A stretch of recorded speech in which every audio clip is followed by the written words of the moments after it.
गुरु प्यारी साध संगत जी, आप सभी को प्यार भरी राधा स्वामी जी, आपका हमारे YouTube चैनल सतगुरु ज्ञान में स्वागत है जी। साध संगत जी, आज हम आपको जो साखी सुना रहे हैं उसे सुनकर आपके मन में किसी गरीब, किसी लाचार, किसी बीमार को देखकर उनकी सेवा करने का शौक पैदा हो जाएगा, क्योंकि हमारे बाबा जी भी उनकी सेवा करके उन्हें कैसे ठीक करते हैं। सुनिए, साखी इस प्रकार है। साध संगत जी, एक बार बाबा जी गांव-गांव और शहर-शहर संगत को तारने व दर्शन दिखाने के लिए जा रहे थे। बाबा जी ने एक गांव के बाहर एक टूटी फूटी हुई झोपड़ी देखी और बोले, यह किसकी झोपड़ी है? तो एक सेवादार ने कहा, बाबा जी, यह एक बीमार बुजुर्ग की झोपड़ी है। उस बुजुर्ग को कुष्ठ रोग हो गया था। उसके परिवार के लोगों ने उन्हें उनके ही घर से बाहर निकाल दिया था। सारे गांव के लोग और उसके परिवार के लोग उससे बहुत नफरत करते थे। कोई भी उसके पास नहीं आता है। कभी किसी को उस पर दया आ जाती है तो उसे खाने के लिए थोड़ा बहुत कुछ दे देते हैं, अन्यथा वह भूखा यही झोपड़ी में पड़ा रहता है। बाबा जी झोपड़ी में उस बुजुर्ग के पास गए और कहा, भाई, क्या हम अंदर आ सकते हैं? वह बुजुर्ग बीमार कुछ भी नहीं बोला। बाबा जी उससे बोले, भाई, अगर तुमको कोई परेशानी ना हो तो क्या हम आज रात आपकी झोपड़ी में गुजार सकते हैं? वह बुजुर्ग बीमार कोढ़ी हैरान हो गया, क्योंकि उसके पास तो कोई भी आना तो क्या खड़ा भी नहीं होना चाहता था। फिर उस बीमार के घर में रहने के लिए कोई कैसे राजी हो गया? वह बीमार बुजुर्ग अपने कुष्ठ रोग से इतना परेशान था कि चाहकर भी वह कुछ बोल ना सका। सिर्फ वह बाबा जी का नूरी स्वरूप ही देखता रह गया। बाबा जी के स्वरूप को लगातार देखते देखते ही उसके शरीर में काफी बदलाव आने लग गए। फिर वह कुछ भी बोल नहीं पा रहा था। बाबा जी के दर्शनों से ही उसके आधे दुख कट गए थे। बाबा जी आराम से झोपड़ी में बैठ गए। बाबा जी के साथ में एक पाठी भी था। बाबा जी ने उसको कहा, तुम शब्द पढ़ो। पाठी ने शब्द पढ़ा तो बाबा जी ने उस झोपड़ी में बैठकर शब्द का अर्थ बताते हुए सत्संग करना शुरू कर दिया। वह बीमार बुजुर्ग आदमी बड़े ध्यान से बाबा जी का सत्संग सुनता रहा। जैसे ही सत्संग समाप्त हुआ तो उस कोढ़ी के दोनों हाथ अपने आप आपस में जुड़ गए, जो पहले कभी ठीक से हिलते भी नहीं थे। फिर उस कुष्ठ रोग ने बाबा जी को राधा स्वामी किया और बाबा जी के चरणों में अपना माथा टेका। बाबा जी ने उस गरीब बीमार आदमी से पूछा, और ठीक हो भाई, तुमने यहाँ पर गांव के बाहर यह झोपड़ी क्यों बना रखी है? तो उस कोढ़ी ने कहा, बाबा जी, मैं बहुत बदकिस्मत हूँ, मुझे कुष्ठ रोग हो गया है, इसीलिए सारे गांव के लोग मुझसे बहुत नफरत करते हैं। गांव का कोई भी आदमी मुझसे बात तक नहीं करना चाहता, यहाँ तक कि मेरे परिवार वालों ने भी मुझे घर से बाहर निकाल दिया है। मैं बहुत नीच आदमी हूँ, इसीलिए कोई मेरे पास नहीं आता, क्योंकि उनको डर है कि कहीं उनको भी यह बीमारी ना लग जाए। उसकी बात सुनकर बाबा जी ने उसे बड़े प्यार से कहा, भाई, नीच तो वह लोग हैं जिन्होंने तुम जैसे रोगी पर दया नहीं की और ना ही तुम्हारा कोई इलाज करवाया। अगर वह तुम्हारा ठीक से इलाज करवाते, तुम्हारी सेवा करते, तो तुम जल्दी ही ठीक हो जाते, क्योंकि अब इस बीमारी का इलाज संभव है। उन्होंने तुमको यहाँ पर बिल्कुल अकेला छोड़ दिया मरने के लिए। बाबा जी बोले, मेरे पास आकर बैठ, जरा मैं भी तो देखूं कहाँ पर है तुझे कोट। जैसे ही वह बीमार आदमी उठकर बाबा जी के नजदीक आने के लिए खड़ा हुआ तो कुल मालिक की ऐसी दया मेहर की नजर पड़ी कि उस कोढ़ी का कोट उसी समय बिल्कुल ठीक हो गया। यह शब्द देखकर वह रोते रोते बाबा जी के चरणों में गिर गया। बाबा जी ने उसे उठाया और प्यार से अपने गले से लगा लिया और कहा, भाई, प्रभु का सिमरन करो, सत्संग सुनो और गरीब, लाचार, बीमार लोगों की सेवा करो। बाकी सब उस मालिक पर छोड़ दो, वह जो भी करेंगे अच्छा ही करेंगे। साध संगत जी, बाबा जी का वहाँ उस गांव तक जाना तो सिर्फ एक बहाना था। उन्होंने तो केवल उस सत्संगी का कुष्ठ रोग मिटाना था। यह सब देखकर गांव के बहुत सारे लोग वहां पर भी इकट्ठा हो गए और सभी बाबा जी का हाथ जोड़कर शुक्र करने लगे। इसी के साथ एक छोटी सी साखी और है। एक बार बाबा जी किसी मेजर सेंटर में सत्संग करने गए तो उन्होंने ड्राइवर को कहा, भाई मेरे को किसी घड़ी वाली दुकान पर लेकर चल। उसने कहा, जी मालिक। ड्राइवर बोला, बाबा जी को घड़ी की किसी बड़ी दुकान पर ले गया। बाबा जी बोले, नहीं, इधर पास गली में देख, शायद कोई घड़ी की दुकान और हो। ड्राइवर के साथ जो सेवादार था वह जाकर देखकर आया कि गली में घड़ी की दुकान है। तो बाबा जी गाड़ी से उतरकर उस दुकान पर गए और बोले, भाई कोई अच्छी सी घड़ी दिखा दो। दुकान पर जो लड़का खड़ा था वह बाबा जी को घड़ी दिखाने लगा। वह लड़का बार बार बाबा जी को एक ऐसी जैसी घड़ियां ही दिखाता जा रहा था। बाबा जी के साथ खड़े सेवादार ने कहा, भाई कोई बढ़िया सी घड़ी दिखाओ। तभी बाबा जी बोले, लगता है यह काफी परेशान है। बाबा जी ने उससे प्यार से पूछा, क्या बात है बेटा, तू परेशान क्यों लग रहा है? क्योंकि बाबा जी तो सब जानते थे। वह लड़का बोला, आज हमारे शहर में ब्यास वाले बाबा जी का सत्संग करने के लिए आ रहे हैं। मेरा मालिक मुझको दुकान संभालने के लिए कहकर गया है, यहाँ पर छोड़कर चला गया है। मैं भी ब्यास वाले बाबा जी का सत्संग सुनना चाहता था।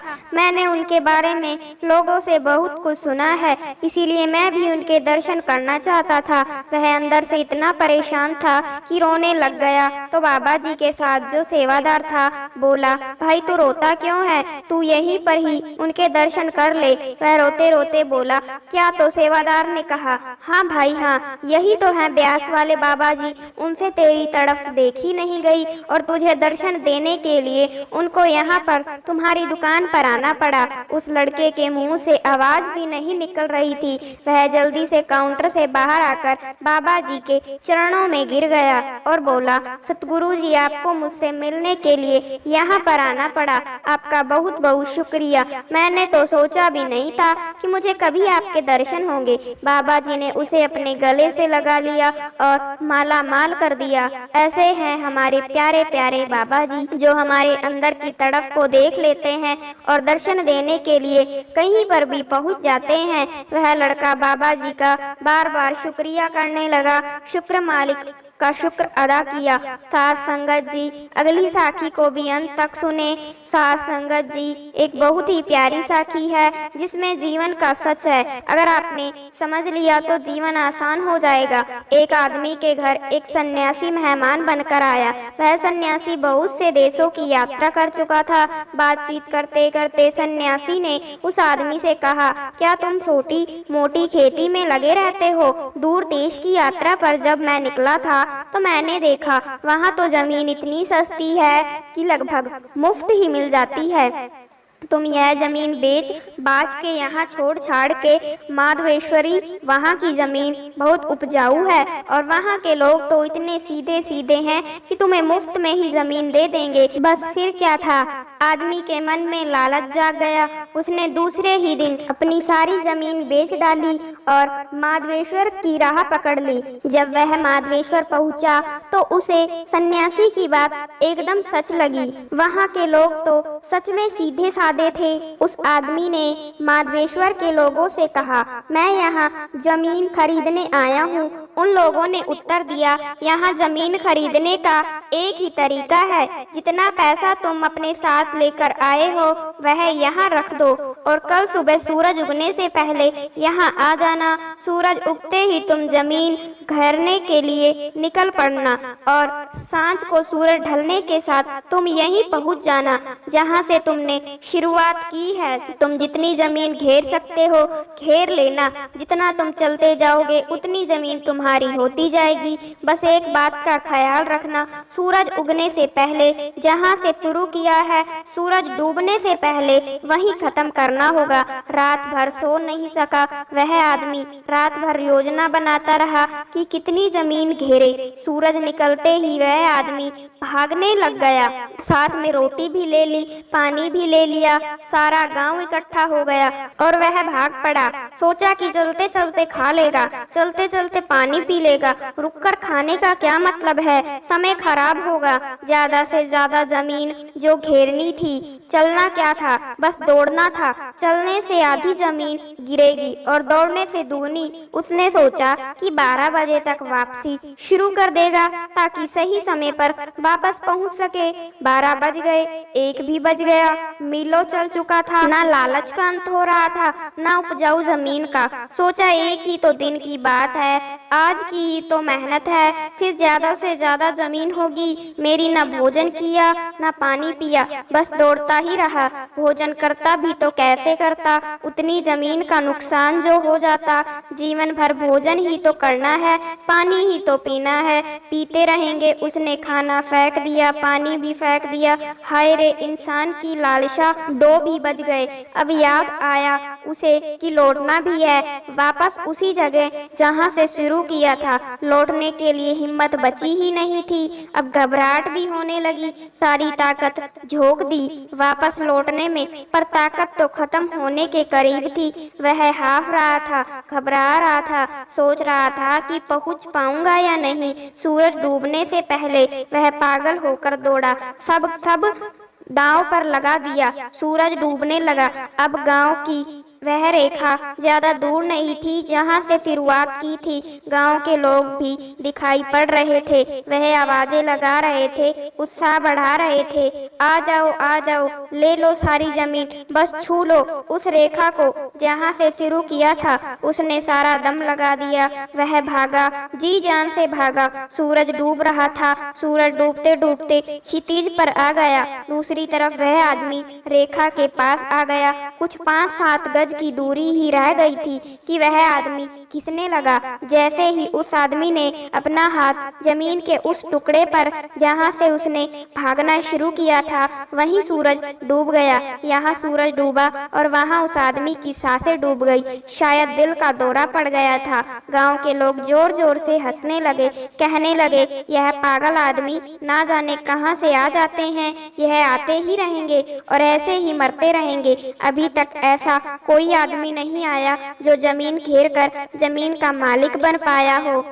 सब आते हैं लालच लेकर और सब कुछ दांव पर लगाकर यहीं खत्म हो जाते हैं। दोस्तों, यह कहानी हमारी कहानी है, हम सबकी जिंदगी की कहानी है। यही तो हम सब कर रहे हैं, दौड़ रहे हैं कि कितनी जमीन घेर ले। 12 भी बज जाते हैं, 2 भी बज जाते हैं, लौटने का समय भी हो जाता है। ना भूख की फिक्र है, ना प्यास की फिक्र, जीने का समय ही कहाँ है। पहले जमीन तो घेर ले, तिजोरी तो भर ले, बैंक में रुपया तो इकट्ठा कर ले, फिर जी लेंगे, फिर बाद में जी लेंगे। पर कोई जी नहीं पाता।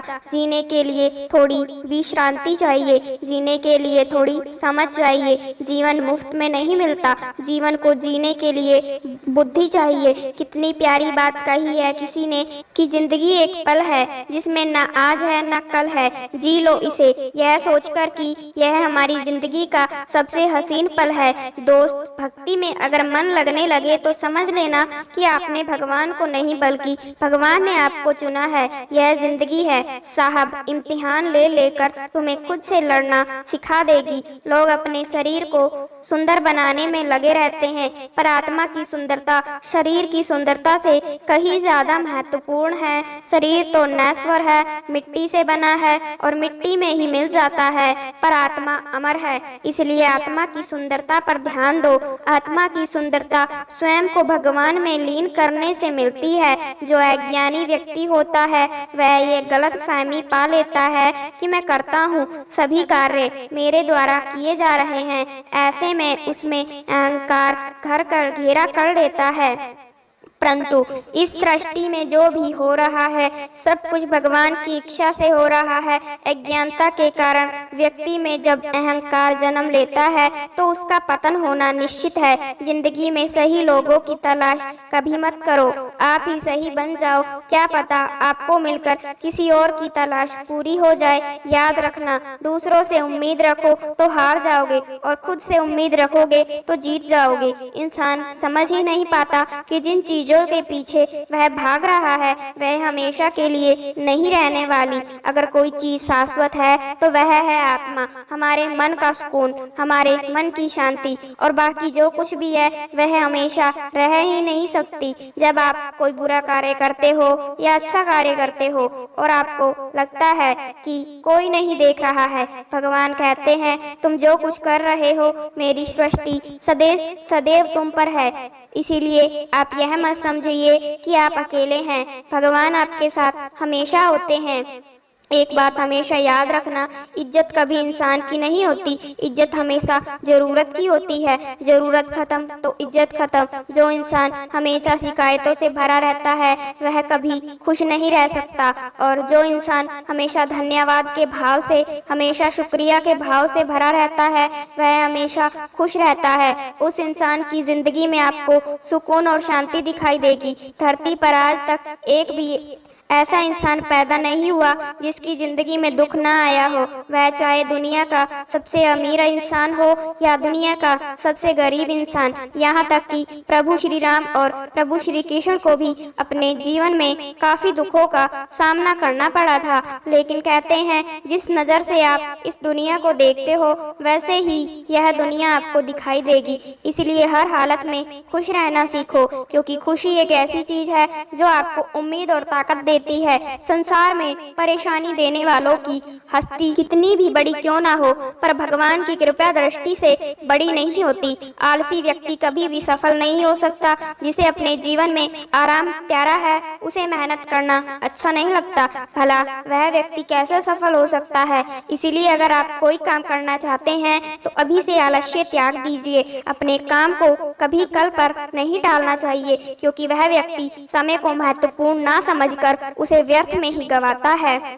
अंत में उसके पास कुछ करने के लिए समय नहीं बचता। किसी भी व्यक्ति के अपने जीवन में सफल ना होने के सबसे मुख्य कारण होते हैं खुद पर भरोसा ना होना। जीवन में वही व्यक्ति सफल होता है जिसे खुद पर भरोसा हो। जिस व्यक्ति को खुद पर भरोसा नहीं है वह कभी भी सफल नहीं हो सकता। श्री कृष्ण कहते हैं मनुष्य का जीवन रथ के समान होता है। आज ग्रीष्म तो कल वर्षा, परसों शीत, तनिक संकट आया तो हम स्वयं खो बैठते हैं, तो तनिक अर्थ बदले तो हम अधीर हो जाते हैं। अपने आक्रोश, अपने क्रोध में हम उनसे ही संबंध बिगाड़ लेते हैं जो हमारे अपने होते हैं। हमें लगता है कि हमारे अपने हैं, उन्हें हम फिर से मना लेंगे, परंतु स्मरण रखिएगा सदा ऐसा करना हमेशा संभव नहीं होता। सागर की ऊंची लहरों को तट सहता है, और यदि तट ही टूट जाए तो बाढ़ आ जाती है। हमारे संबंध दूध की भांति होते हैं। दूध ताप पर उबाल सकता है, परंतु यदि उसमें खटास आ जाए तो फट भी जाता है, और फटे दूध को चाहे कितना भी कर लो उसमें से माखन नहीं निकलेगा। इसीलिए अपने संबंधों को संभाल कर निभाना चाहिए। श्री कृष्ण कहते हैं जो व्यक्ति अपने अहंकार से भारी हो जाता है, जिसमें अभिमान भर जाता है, वह उस पत्थर की भांति हो जाता है जो भारी होने के कारण नदी की धारा में डूबकर अस्तित्व को खो देता है। अगर किसी लक्ष्य, किसी खुशी या सफलता की प्राप्ति में लंबा समय लग रहा है, प्रतीक्षा की अवधि अधिक है, तो हो सकता है आपकी अपेक्षा से ज्यादा आपको मिलने वाला है। अपने कर्म पर अडिग रहिए और विश्वास रखिए उस ईश्वर पर जो आपके कर्म की परीक्षा ले रहा है। जो लोग जीवन को भूतकाल और अतीत के भरोसे छोड़ देते हैं उन्हें श्री कृष्ण सावधान करते हैं। जीवन का अर्थ ना भूत है ना भविष्य, जीवन केवल और केवल वर्तमान है। इसीलिए वर्तमान में अपने जीवन का आनंद उठाइए। श्री कृष्ण कहते हैं, संगति या साथ, मित्र या साथी मनुष्य के व्यक्तित्व के लिए सबसे महत्वपूर्ण होते हैं। ना चाहते हुए भी उसका व्यक्तित्व संगत की बात हो जाता है। मान लीजिए एक पात्र में जल, दूसरे में दूध है और तीसरे में मलिन कीचड़ रखा हुआ है। यदि इस जल को दूध में मिला दे तो यह जल दूध बन जाता है, और यदि किसी जल को हम मलिन कीचड़ में मिला दे तो यह कीचड़ बन जाएगा। ऐसी कोई युक्ति नहीं कि जल बिना घुले मिले दूध में अपना अस्तित्व बनाए रखे या उसमें अलग रहे। और ठीक ऐसा ही मनुष्य के जीवन में भी होता है। यदि एक गुणन व्यक्ति गुणवान की संगत में बैठे तो उसे लोग गुणवान समझेंगे और उसे सम्मान का पात्र समझा जाएगा, और यदि एक गुणवान व्यक्ति गुणहीन की संगत में जा बैठे तो उसे भी तिरस्कार मिलता है। इसीलिए अपने जीवन में सदैव संगति सोच समझ सावधानी से चुनिए। भगवत गीता में श्री कृष्ण बताते हैं कि जो इंसान दूसरों को दुख देता है, दूसरों के साथ छल करता है, उस इंसान का अंत बहुत बुरा होता है। दुर्योधन ने पांडवों को जीवन भर दुख दिया, तकलीफ दी, उनके साथ छल किया, हर कदम पर उन्हें धोखा दिया, कभी ईमानदारी के साथ नहीं चल पाया, और उसका ऐसा परिणाम हुआ कि दुर्योधन के दल का हर एक बड़ा योद्धा छल के द्वारा ही मारा गया। क्योंकि जो जैसा कर्म करेगा उसे वैसा ही फल मिलेगा। तो दुर्योधन ने जैसा कर्म किया था उसको वैसा ही फल मिला। सारा जीवन उसने लोगों को दुख दिया, छल किया, तो अंत में उसकी स्वयं की मृत्यु भी एक छल से ही हुई। इसलिए श्री कृष्ण कहते हैं कि अगर कोई इंसान स्वयं को बहुत ज्यादा चालाक समझता है कि दूसरे को दुख देकर, तकलीफ देकर उसने दूसरे को बेवकूफ बना दिया, तो याद रखना एक दिन उसके जीवन में भी ऐसा कोई आएगा जो उसको भी धोखा देकर चला जाएगा। क्योंकि कर्म ऐसी चीज है जो सबके चेहरे याद रखता है। जो जैसा कर्म करता है उसे वैसा फल भोगना ही पड़ता है। भगवत गीता में श्री कृष्ण कहते हैं, मनुष्य तू कभी भी अपने धन का, अपने पद का और अपने बल का अभिमान मत कर। दुर्योधन को बहुत अभिमान था कि मेरे पास भीष्म पितामह हैं, द्रोणाचार्य हैं और कर्ण जैसा बड़ा योद्धा मेरे पास है। इन पांडवों को तो मैं ऐसे ही मसल कर रख दूंगा। उसे अपने धन का अभिमान था और अपने पद और शक्ति का बहुत अभिमान हो गया था। लेकिन वही अहंकारी, वही अभिमान ही एक दिन उसके स्वर्णाश का कारण बन गया। जो लोग अपने पैसे का अहंकार करते हैं, अपनी शक्ति का अहंकार करते हैं, दूसरों को नीचा दिखाने की कोशिश करते हैं, दूसरों को दुख पहुंचाते हैं, एक ना एक दिन उनका वही अहंकार, वही अभिमान उनका स्वर्णाश कर देता है। एक बात हमेशा याद रखें कि जीवन में आप चाहे कितने भी सफल हो जाएं, चाहे कितने भी बड़े इंसान क्यों ना बन जाएं, लेकिन उसका अहंकार, उसका अभिमान दूसरों को कभी ना दिखाएं। अपनी खुशी और अपना दुख हर किसी के आगे बताना नहीं चाहिए, क्योंकि दुनिया में लोग आपकी खुशी पर भी नजर लगा देते हैं, आपकी खुशी से जलने लगते हैं और आपके दुख में आपकी हंसी उड़ाने में लग जाते हैं। इस दुनिया में आपकी खुशी से कोई दूसरा इंसान खुश नहीं होता, बल्कि लोगों में जलन पैदा होती है। इसलिए अपना हर दर्द, हर सुख, हर दुख सबको दिखाना जरूरी नहीं है। लोग तो इसी के लिए बैठे हैं, दुखी इंसान को और दुखी करने के लिए, और जो खुश है उसको तकलीफ पहुंचाने के लिए। अपने मन की बात, अपने मन की हालत अपने तक ही रखें। सिर्फ उस इंसान से बताएं जिस इंसान से में समझने की समझ हो। सब कुछ किताबों से ही सीखने को नहीं मिलता, मतलब ही लोगों से भी बहुत कुछ सीखने को मिलता है। गलती उसी से होती है जो मेहनत से काम करता है। नाकाम जिंदगी तो दूसरों की बुराई खोजने में ही खत्म हो जाती है। बोलना सीखे, वरना जिंदगी भर सुनना पड़ेगा। उड़ने में कोई भी बुराई नहीं है, मगर उतना ही उड़े जहाँ से जमीन साफ दिखाई देती हो। सिर्फ वह लोग आपकी परवाह करते हैं जो आपको तब भी सुन सकते हैं जब आप चुप होते हैं। चिंता उतनी करिए जितने में काम हो जाए, उतना नहीं कि जिंदगी तमाम हो जाए। आप अपने शब्द को चाहे जितनी भी समझदारी से बोलिए, लेकिन सुनने वाला अपनी योग्यता और अपने मन के विचारों के अनुसार ही उसका मतलब निकालता है। कहानी जिंदगी की यही है कि इसमें मनचाहा किरदार नहीं मिलता। आपकी मुस्कान, आपके चेहरे पर भगवान के हस्ताक्षर हैं। उसे अपने आंसुओं से ढलने या क्रोध से मिटने ना दे। दिल साफ होगा तो हर गुनाह माफ होगा। हिसाब तुम्हारी कमाई का नहीं, तुम्हारे कर्मों का होगा। एक नियम रखो, सीधा बोलो, सच बोलो और मुंह पर बोलो। जो अपने होंगे वह समझ जाएंगे, जो पराए होंगे वह दूर हो जाएंगे। समय कब रंग बदलता है यह कोई नहीं जानता, क्योंकि प्रभु श्री राम को जिस रात राज्य मिलने वाला था, सुबह वनवास मिल गया। जिंदगी का रास्ता बनाया नहीं मिलता, स्वयं को बनाना पड़ता है। जिसने जैसा रास्ता बनाया उसको वैसी ही मंजिल मिलती है। उन लोगों के सामने हमेशा खुश रहो जो आपको पसंद नहीं करते, क्योंकि आपकी खुशी उन्हें चैन से जीने नहीं देगी। अच्छी सूरत से ज्यादा मायने रखता है आपका अच्छा स्वभाव। सूरत तो उम्र के साथ बदल जाती है, लेकिन अच्छा स्वभाव आपका जिंदगी भर साथ देगा। जिंदगी का यही कड़वा सच है कि जब आपके पास पैसा होता है तब हजारों लोग आपको पहचानते हैं, आपके साथ दोस्ती करना चाहते हैं। अगर यही पैसा चला जाए तो आपको कोई नहीं पहचानेगा। इसीलिए शायद कहा जाता है कि गरीब लोगों का कोई रिश्तेदार नहीं होता, जबकि अमीर के घर में रिश्तेदारों का दरबार लगता है। सफलता की असली कीमत सिर्फ मेहनत और समय होती है। जितना बड़ा आपका सपना होगा उतनी ही मेहनत और समय आपको उन चीजों से देना पड़ेगा। आप सिर्फ उस बात के जिम्मेदार होते हैं जो आपने कही है, उसके नहीं जो लोगों से समझा है। जिंदगी में हम कितने सही और कितने गलत हैं यह सिर्फ दो ही शख्स जानते हैं, एक परमात्मा और दूसरी आपकी अंतरात्मा।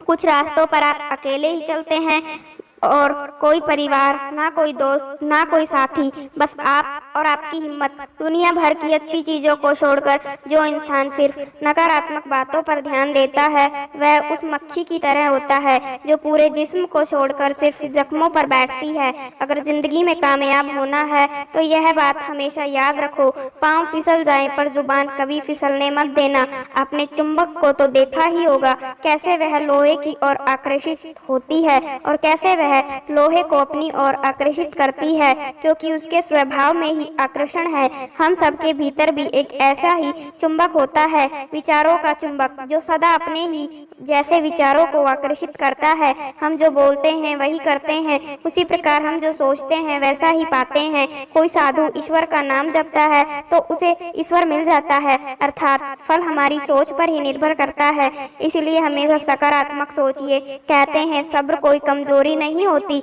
बल्कि यह वह ताकत होती है जो सभी में नहीं होती। दुआएं कभी खाली नहीं जाती, बस सही वक्त पर कबूल होती है।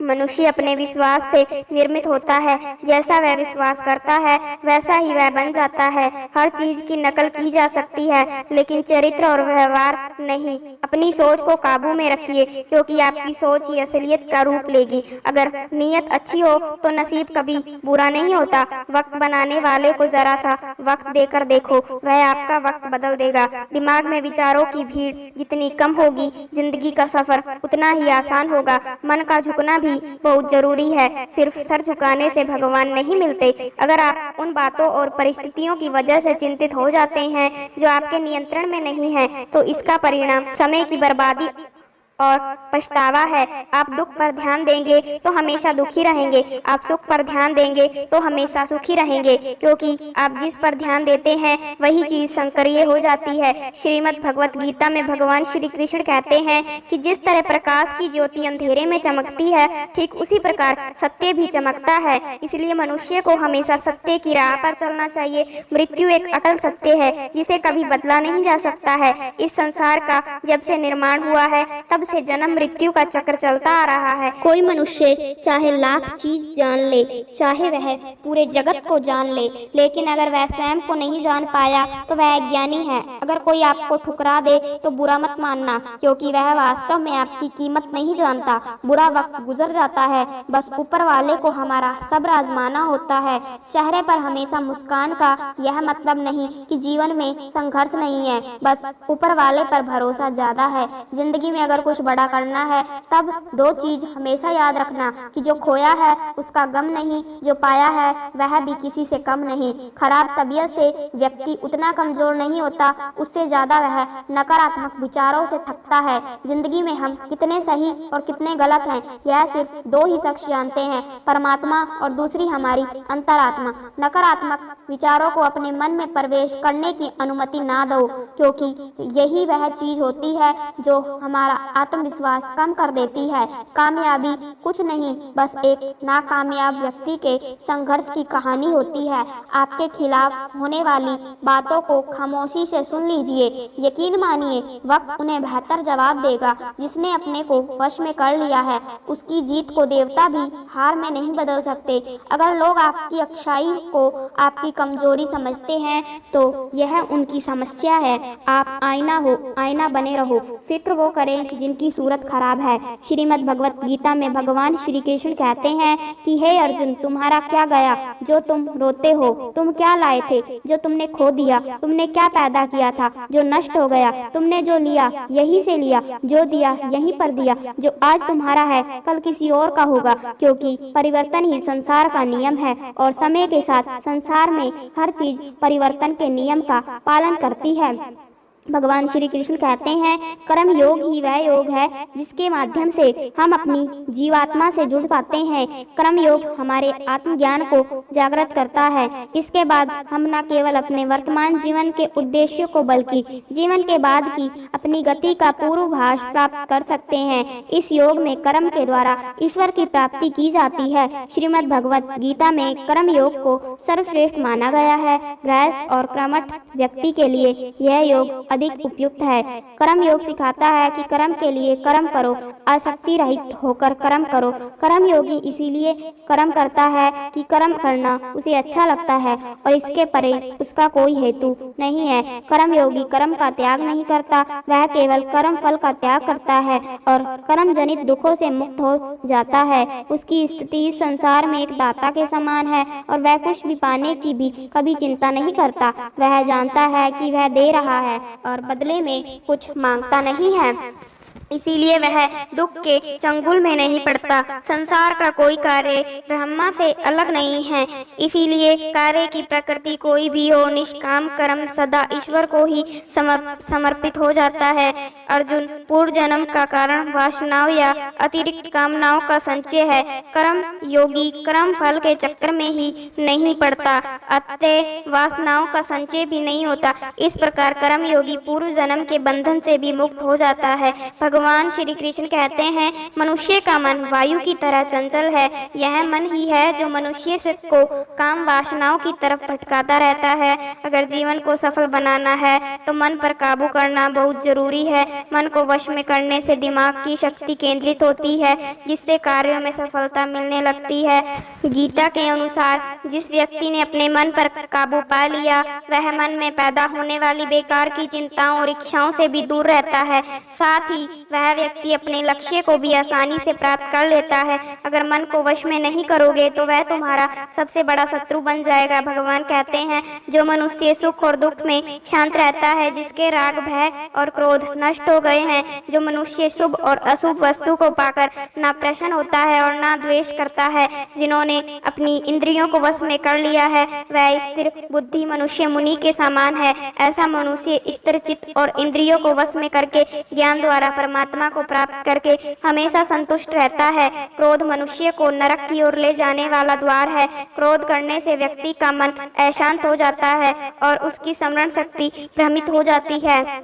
स्मृति में विभ्रम होने से उसकी बुद्धि नष्ट हो जाती है और फिर व्यक्ति का पतन हो जाता है। भगवान श्री कृष्ण कहते हैं, मनुष्य को क्रोध करने से बचना चाहिए। कितना भी गुस्सा आए, स्वयं को शांत रखने का प्रयास करें। जिस प्रकार समुद्र की स्थिति अचल है, भारी से भारी आंधी तूफान आने पर या अनेक नदियों के जल प्रवाह उसमें प्रविष्ट होने पर भी वह अपनी स्थिति से विचलित नहीं होता, मर्यादा का त्याग नहीं करता। उसी प्रकार परमात्मा के स्वरूप में स्थित योगी की स्थिति भी सर्वथा अचल होती है। बड़े से बड़े सांसारिक सुखों दुखों का संयोग वियोग होने पर भी उसकी स्थिति में जरा भी अंतर नहीं पड़ता। वह योगी परमात्मा में नित्य निरंतर अटल और एक रस स्थित रहता है। जो मनुष्य संपूर्ण कामनाओं को त्याग कर ममता रहित, अहंकार रहित और मोह रहित होकर विचरण करता है, वही मनुष्य शांति को प्राप्त कर पाता है। जो दर्द आज सह रहे हो, आगे चलकर वही तुम्हारी ताकत बनेगा। मुसीबत में अगर मदद मांगना हो तो सोचकर मांगना, क्योंकि मुसीबत थोड़ी देर के लिए ही होती है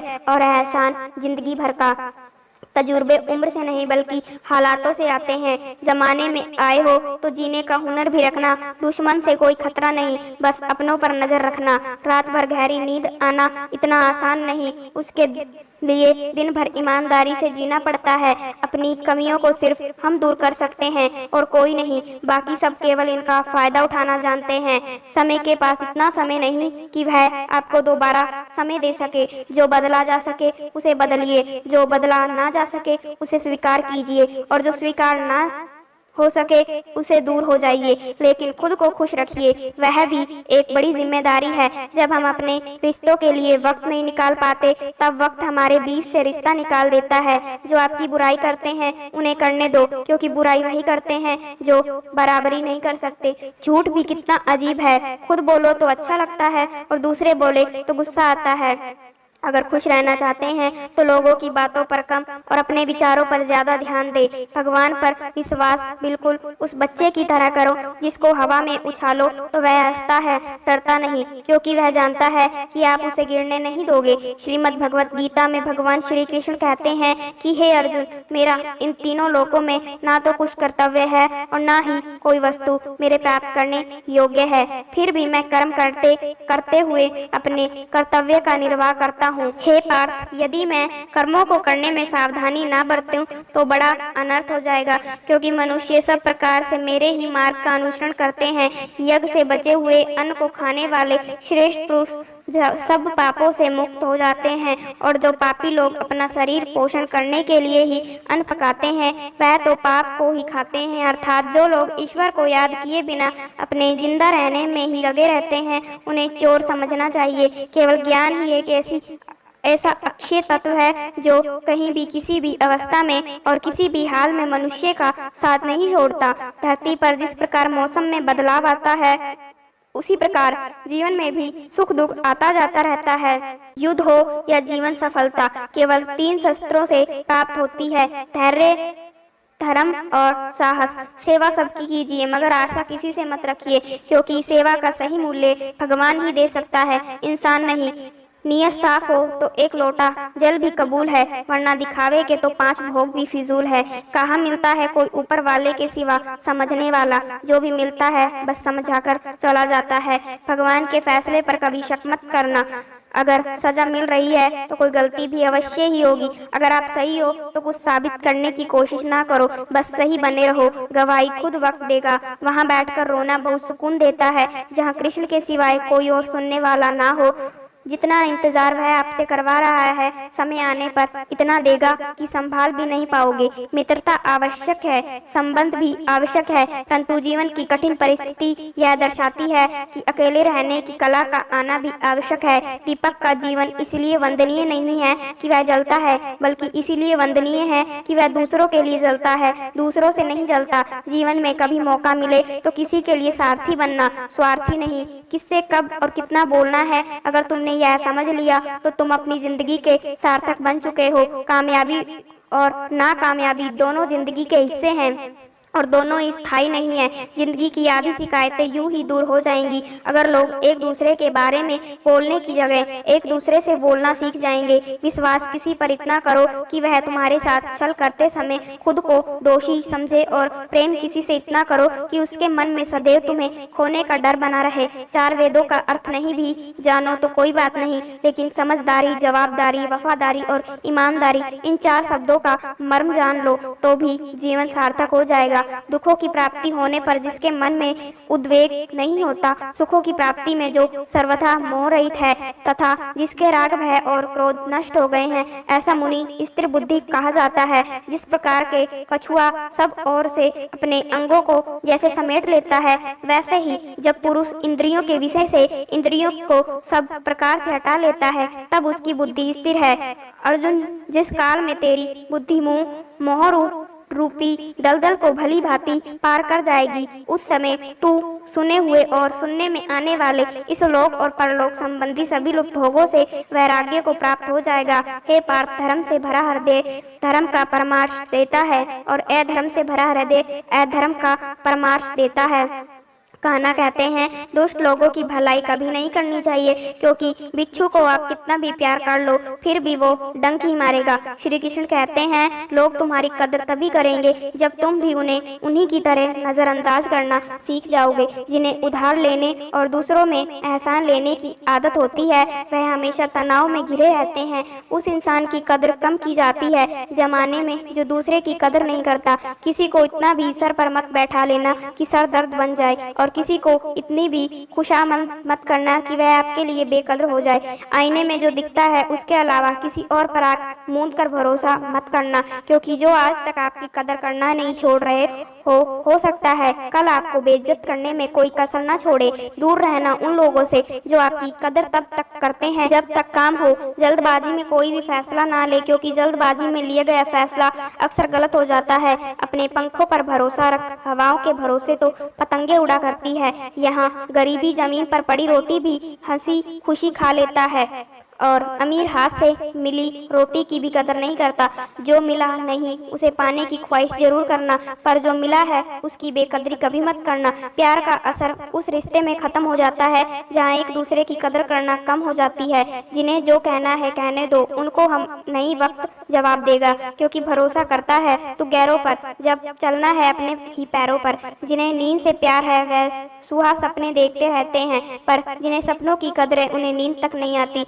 जहाँ रहने के लिए घर मिल जाए पर घर के लोगों से कदर न मिले, ऐसे घर पर रहने से अच्छा है सड़क पर रहना है। श्रीमद् भगवत गीता में भगवान श्री कृष्ण कहते हैं कि जो ना कभी हर्षित होता है, ना किसी से द्वेष करता है, ना शोक करता है, ना कामना करता है, जो शुभ और अशुभ संपूर्ण कर्मों का त्यागी है, वह ज्ञानी मनुष्य मुझको अति प्रिय है। मुझे पाने के 3 तरीके हैं, ध्यान योग, ज्ञान योग और कर्म योग। इन सब में कर्म योग सबसे प्रधान है। जिस प्रकार मनुष्य अपने पुराने वस्त्रों को त्याग कर नए वस्त्र धारण करता है, ठीक उसी प्रकार आत्मा पुराने व्यर्थ शरीर को त्याग कर नए वस्त्र को धारण करता है। यदि प्रकृति का नियम है, इस सत्य को स्वीकार करके भय मुक्त होकर आज में जीना चाहिए। जो मनुष्य मुझे जान लेता है उसके लिए संसार में और कुछ भी जानना शेष नहीं रहता। ऐसा मनुष्य जन्म मरण के बंधनों से मुक्त हो जाता है। जो मनुष्य भगवत गीता को पढ़कर उस पर अमल करता है, उसके सारे दुष्कर्म का प्रभाव समाप्त हो जाता है। जो भाग्य में है वह भाग कर आएगा, और जो भाग्य में नहीं है वह आकर भी भाग जाएगा। जैसे हवा के झोंके नाव को भटका देते हैं, वैसे ही मनुष्य की इच्छाएं बुद्धि को भटका देती है। खुशी के लिए काम करोगे तो खुशी नहीं मिलेगी, लेकिन खुश होकर काम करोगे तो खुशी जरूर मिलेगी। यह चिंता छोड़िए कि लोग आपके बारे में क्या सोच रहे हैं, वह तो स्वयं इस चिंता में डूबे हैं कि आप उनके बारे में क्या सोच रहे हैं। बिना झुके खाली होना लगभग नामुमकिन है। अगर अंदर से अहंकार खाली करना है तो झुकना ही एकमात्र उपाय है। जहाँ तक दिखाई दे रहा हो वहाँ तक जाइए। जब आप वहाँ पहुँचेंगे तो आप और आगे देख पाएंगे। आंसुओं में वह खामोश दुआ है जो सिर्फ परमात्मा ही सुन सकता है। हम जो हैं उसके जिम्मेदार हम खुद हैं, और जो हम बनना चाहते हैं वह बनने की शक्ति हम अपने अंदर रखते हैं। जब कोई अपना अगला कदम पहचानने लगता है तब बड़े परिवर्तन का आरंभ हो जाता है। अगर आसमान वाले से आपके रिश्ते मजबूत हो तो जमीन वाले आपको कुछ नहीं बिगाड़ सकते। मन शांत है और उसे नियंत्रित करना कठिन है, लेकिन शांत रहकर इसे वश में किए जा सकता है। भरोसा रखें, हम जब कभी किसी का अच्छा कर रहे होते हैं तब हमारे लिए भी कुछ अच्छा हो रहा होता है। यूं ही नहीं होती हाथ की लकीरों के आगे उंगलियां। परमात्मा ने भी किस्मत से पहले मेहनत लिखी है। अच्छे व्यवहार का कोई आर्थिक मूल्य भले ही ना हो, लेकिन अच्छा व्यवहार करोड़ों दिलों को खरीदने की शक्ति रखता है। संयम हमारे चरित्र की कीमत बढ़ाता है, परंतु सच्चे मित्र और परिवार हमारे जीवन की कीमत बढ़ाते हैं। श्रीमद् भगवत गीता में भगवान श्री कृष्ण कहते हैं, अर्जुन, वह जो वास्तविकता में मेरे उत्कृष्ट जन्म और गतिविधियों को समझता है, वह शरीर त्यागने के बाद पुनः जन्म नहीं लेता और मेरे परम धाम को प्राप्त होता है। वह व्यक्ति जो सभी इच्छाएं त्याग देता है और मैं और मेरा की लालसा और भावनाओं से मुक्त हो जाता है, उसे अपार शांति की प्राप्ति होती है। जिस मनुष्य के अंदर ज्ञान की कमी होती है और ईश्वर में श्रद्धा नहीं होती, वह मनुष्य जीवन में कभी भी आनंद और सफलता को प्राप्त नहीं कर पाता। ईश्वर ने हमें जो कुछ भी दिया है वही हमारे लिए प्राप्त है और यही एक अटल सत्य भी है। संयम, सदाचार और सेवा, यह गुण सत्संग के बिना नहीं आते। कोई एक महापुरुष आत्मा को आश्चर्य की भांति देखता है, वैसा ही दूसरा कोई महापुरुष इसके तत्व का आश्चर्य की भांति वर्णन करता है तथा दूसरा कोई अधिकारी पुरुष ही इसे आश्चर्य की भांति सुनता है और कोई कोई तो सुनकर भी इसको नहीं जानता। श्री कृष्ण भगवान कहते हैं, दुख सुख को समान समझने वाले जिस धीर पुरुष को यह इंद्रिय और विषयों के संयोग व्याकुल नहीं करते, वह मोक्ष के योग्य होता है। कान्हा कहते हैं कि हमें किसी से भी अंधा प्यार नहीं करना चाहिए। हमारा किसी के प्रति अंधा प्यार हमें कभी भी आगे बढ़ने नहीं देता। खुद को इतना कमजोर मत होने दो कि तुम्हें किसी के एहसान की जरूरत पड़ जाए। जीत निश्चित हो तो अर्जुन हर कोई बन सकता है, किंतु जब मृत्यु निश्चित हो तो अभिमन्यु बनने के लिए साहस चाहिए। लोगों को इम्प्रेस करने की कोशिश मत कीजिए, आप खुद को इम्प्रूव कीजिए, लोग अपने आप इम्प्रेस हो जाएंगे। कहते हैं, अगर जिंदगी का हर दाव जीतना चाहते हो तो बल से ज्यादा बुद्धि का उपयोग करना सीखो, क्योंकि बल लड़ना सिखाता है और बुद्धि जीतना सिखाती है। कभी पीठ पीछे आपकी बात चले तो घबराना मत, क्योंकि बात उन्हीं की होती है जिनमें कोई खास बात होती है। अहंकार के अंधे इंसान को ना तो अपनी गलतियां दिखाई देती है और ना ही दूसरे इंसानों में कुछ अच्छाई दिखाई देती है। जो लोग दूसरों को हर समय नीचा दिखाते रहते हैं, उनको यह एहसास नहीं है कि वह को ऐसा करके खुद कितना नीचे गिर रहे हैं। अनुमान मन की कल्पना है और अनुभव जिंदगी का सबक। सच्ची खुशी तभी होती है जब आपकी सोच, कथन और कर्म में समानता हो। जीवन में कभी निराश नहीं होना चाहिए, क्योंकि कमजोर आपका वक्त हो सकता है, आप नहीं। जैसे तेल समाप्त हो जाने पर दीपक बुझ जाता है, उसी प्रकार कर्म के क्षीण हो जाने पर भाग्य भी नष्ट हो जाता है। अगर आप राजा की तरह जीना चाहते हैं तो पहले आपको गुलाम की तरह मेहनत करनी होगी। एक बात का ध्यान अवश्य रखें, आपका सपना जितना बड़ा होगा, संघर्ष भी उतना ही कठिन होगा। अगर लोग आपकी कॉपी करने लगे तो समझ लीजिए आप कामयाबी के बहुत करीब हैं। कोशिश हमेशा आखिरी सांस तक जारी रखनी चाहिए। मंजिल मिले या तजुर्बा, दोनों ही अनमोल है। जिंदगी बहुत हसीन है, कभी हंसाती है तो कभी रुलाती है, लेकिन जो जिंदगी की भीड़ में खुश रहता है उसी के आगे सर झुकती है। अपने सबसे खास से धोखा खाने के बाद लोग चाहकर भी किसी पर संपूर्ण भरोसा नहीं कर पाते। यही सत्य है। मनुष्य अपने जीवन को सरलता से जी सकता है, पर फिर भी वह कभी सरल जीवन जी ही नहीं पाता। वह हमेशा चिंताओं से घिरा रहता है, भूतकाल की बातों को सोचकर परेशान होता रहता है। वह ना तो अपने जीवन को सही तरह से जी पाता है और ना ही मृत्यु को गले लगा पाता है। ज्ञानी व्यक्ति ना तो मरने वाले का शोक करते हैं और ना ही उनका शोक करते हैं जो कि जिंदा है, क्योंकि वह जानते हैं जो मर गया वह फिर से जन्म लेगा और जो जिंदा है वह एक दिन जरूर मरेगा। कर्म का नियम कहता है कि प्रत्येक घटना का एक कारण और प्रभाव होता है। समान रूप से किए गए कार्य के परिणाम अलग अलग हो सकते हैं। तो साथ संगत जी, यह थी हमारी आज की वीडियो। इस वीडियो से आपको क्या सीखने को मिला और चैनल को सब्सक्राइब और कमेंट में जरूर बताना कि इस वीडियो से आपको क्या सीखने को मिला। सभी को राधा स्वामी।